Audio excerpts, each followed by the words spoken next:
one of the restrictions that was lifted this week. So on Monday, on the 1st of June, the lifting of the holiday restrictions. So they're gone.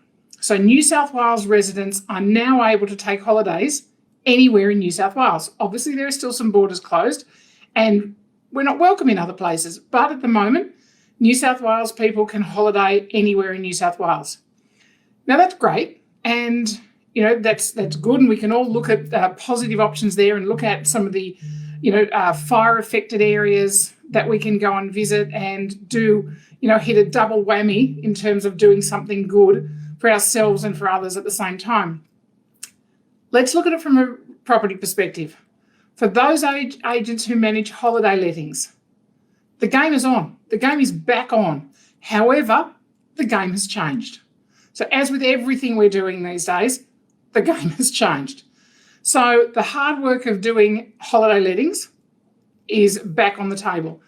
So not will you only have to have your usual checklist for managing holiday or short-term rentals, you'll have those additional requirements in relation to the social distancing and the hygiene protocols that will apply to the properties that you are actually managing.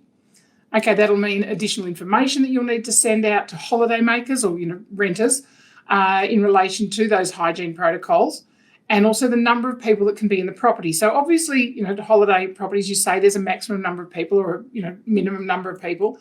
But remember, New South Wales still only has a 5-person guest limit. So those sorts of issues need to be raised with your holiday makers or short-term tenants prior to them taking the keys for that property.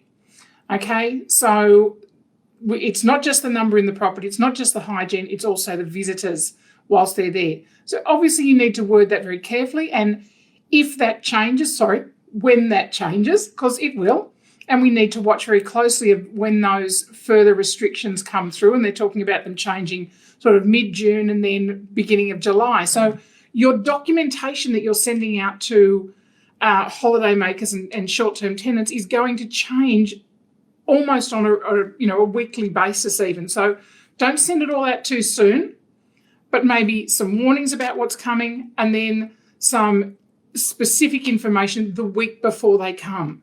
So, you're making that quite specific about what your requirements are of people as they come to your rental properties. So you would also need to include the actions that you have taken as an agency in terms of preparing the property and the hygiene systems and protocols that you have put in place and the cleaning that has occurred for the property. So particularly not for this first tenant as of the 1st of June that was allowed to come in, but the 2nd, the 3rd, the 4th, end of June, July, August, what is happening about the cleaning of the property that's happening in between tenants. So holidaymakers are going to want to know that. They want to feel secure. No, it's not legislative required. The government aren't saying to do it, but it's about the perception you're putting out there as an agent who is making sure that the experience these people are going to get is one that they can actually feel safe in. So now you can accept bookings from people from interstate as they can now visit New South Wales. So we're allowing people in, we're just not allowed out. And that's as of now, as of the 1st of June. However, obviously when they return to their state, they have to comply with whatever those rules are when they return to their home state.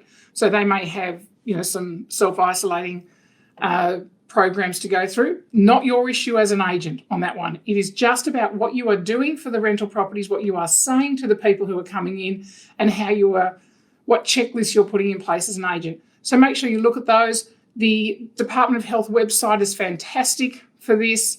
And I've taken lots of information from there in terms of how we're dealing with students coming back to the classroom next week when we have, a few people in this room doing their certificate of registration as of next week. So, and we've taken the lead from what is on the government websites. So great place for information there.